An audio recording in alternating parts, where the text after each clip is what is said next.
The chaotic first day. Zanash straightened her burgundy blazer and took a deep breath before pushing through the glass doors of Quantum Innovations. The tech company occupied 15 floors in a sleek building in San Francisco's financial district, and today marked her first day as a junior analyst. At 26, she had worked incredibly hard to land this position, moving across the country and leaving behind everything familiar. The reception area gleamed with polished concrete floors and minimalist furniture. A receptionist handed her a security badge and directed her to the 12th floor.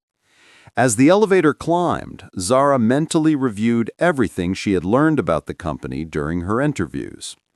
Quantum Innovations specialized in cybersecurity solutions, protecting major corporations from digital threats. The elevator doors opened to absolute pandemonium. People were shouting into phones, running between cubicles, and clustered around computer screens displaying error messages. Red warning lights flashed on multiple monitors. The energy felt like a bomb had just detonated in the digital realm. "What is happening?" Zara grabbed the arm of a woman rushing past. "Massive security breach," the woman said breathlessly. "Someone got through our firewall. Client data might be compromised. This is a complete disaster." Zara felt her stomach drop. First day on the job and the company was experiencing a catastrophic cyber attack? She quickly located what she assumed was her workstation and dropped her bag, immediately assessing the situation. Screens everywhere showed the same thing. Systems locked down, access denied, security protocols failing. That was when she noticed him. A man stood near the windows, apparently calm amid the chaos. He wore dark jeans, a fitted black t-shirt, and expensive sneakers.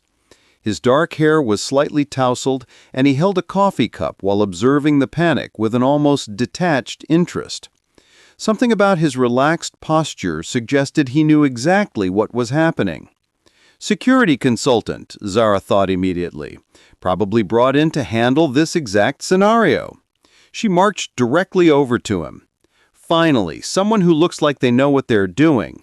We need your help immediately." The man turned, raising one eyebrow. His eyes were striking, a deep brown that seemed to assess her in a single glance. "Excuse me?" "The security breach," Zara said impatiently. "You need to start working on containment right now. Every second we waste, more data could be leaking." A slight smile tugged at his lips. "What makes you think I can help?" Zara gestured at his outfit.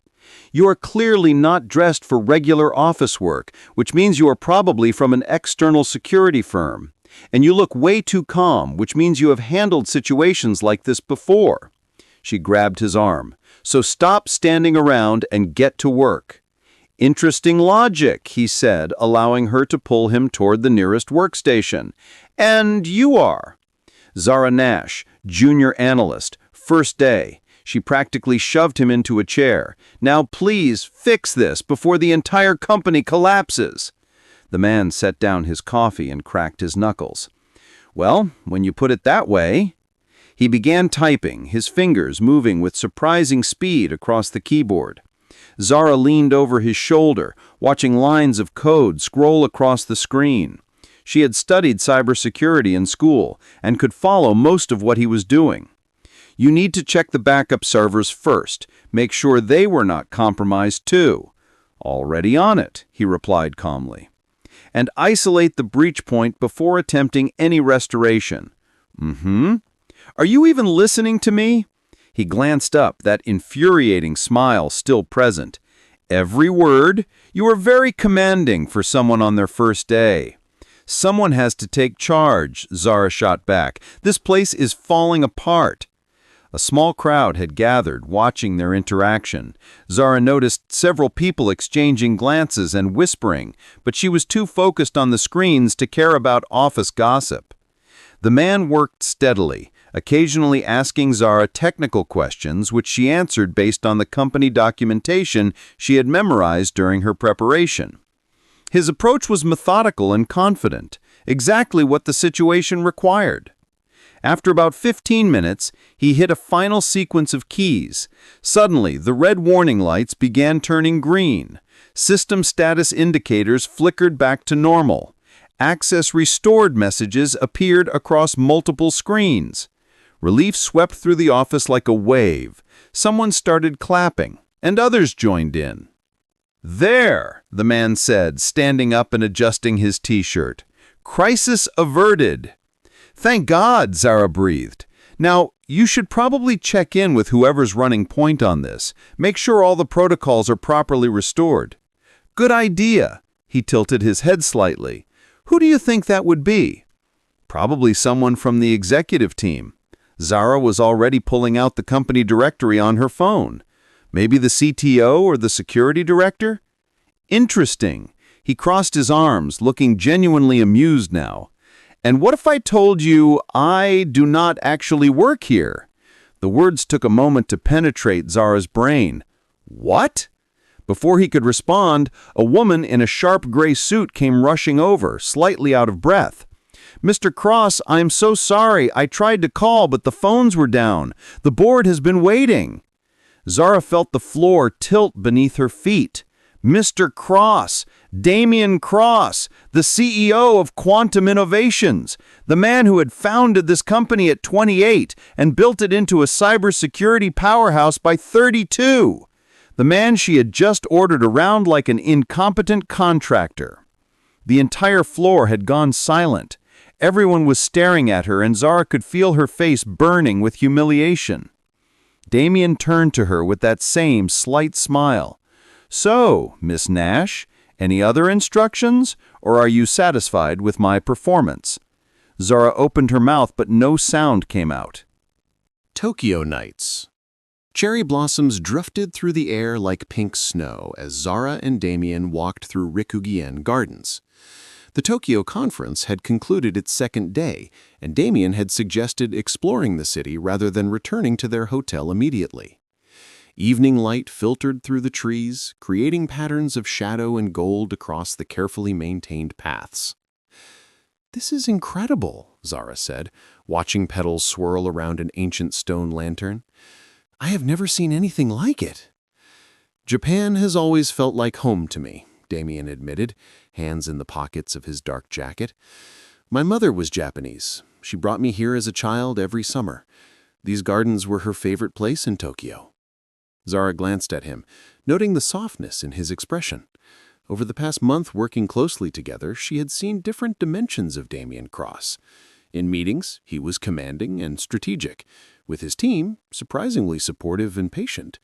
But this vulnerability was new. "Was?" she asked gently. "She passed away when I was 16. Damien stopped beside a small bridge overlooking a koi pond. "Cancer. It happened quickly." He paused, watching the fish move through the water in lazy circles. "I built Quantum Innovations partly to honor her. She always said I should create something that made the world safer." Zara felt something tighten in her chest. "She would be proud of what you have built." "Maybe." Damien turned to face her, and in the fading light, his eyes looked darker, more intense. "What about you, Zara? What drives you?" "Honestly," Zara leaned against the bridge railing, "fear of not being enough. I grew up in a small town in Ohio where nobody expected much from anyone. When I said I wanted to work in tech, people laughed. Too competitive, too difficult, not for someone like me." She smiled sadly. "I have been trying to prove them wrong ever since." "You have nothing to prove," Damien said firmly. "Your work speaks for itself. The security protocols you designed in just 4 weeks are better than what our entire team produced in a year." "You're just saying that." "I never just say things." Damien moved closer, close enough that Zara could smell his cologne, something clean and woody. "You are brilliant, Zara. Watching you work, seeing how your mind processes complex problems, it is remarkable." Zara's breath caught. They were standing very close now, the space between them charged with something unspoken. Cherry blossoms continued falling around them like gentle benediction. "Damien," she whispered. He reached up, tucking a strand of her dark hair behind her ear. Tell me to stop, and I will. Tell me this is inappropriate, and we will go back to being just colleagues." Instead of answering, Zara rose on her toes and kissed him. The kiss was tentative at first, testing, questioning. Then Damien's arms wrapped around her waist, pulling her closer, and the kiss deepened into something urgent and real. Zara's hands found their way to his hair, fingers tangling in the soft strands as weeks of unacknowledged attraction poured into this single moment beneath the cherry trees. When they finally broke apart, both breathing heavily, Damien rested his forehead against hers. "We should talk about what this means." "I know," Zara's voice was unsteady. "It is complicated." "Complicated does not mean impossible." Damien took her hand, intertwining their fingers. "Come back to my hotel room, not for anything you're not ready for, just to talk, to be together without having to maintain professional distance." They took a taxi back through Tokyo's neon-lit streets, hands clasped together on the seat between them. Damien's hotel suite overlooked the city, floor-to-ceiling windows offering a breathtaking view of lights stretching to the horizon. They stood at the window together, Damien behind Zara, with his arms wrapped around her waist. "I have been trying to maintain boundaries, trying to be professional, but Zara, I cannot stop thinking about you." "I know, me too." This kiss was different, deeper, and more passionate. They moved together toward the bedroom, shedding jackets and shoes, taking their time. Damien was achingly gentle, mapping her body with reverent touches, making Zara feel cherished and desired in equal measure. Afterward, wrapped in soft sheets with the Tokyo lights glowing beyond the windows, Zara felt something profound shift inside her. Damien's fingers traced lazy patterns on her shoulder, his breathing steady and calm. "What happens when we go home?" she asked quietly. "We figure it out together. I want to be with you, Zara, openly, but I also want to protect your career. Your advancement will be based solely on merit. I will recuse myself from decisions about your promotions. People will talk regardless. Let them." He kissed her temple. "Your work will prove them wrong. It always does." Zara smiled against his chest. "I still can't believe I ordered the CEO around on my first day." Damien laughed, the sound warm and genuine. "Best mistake of my life.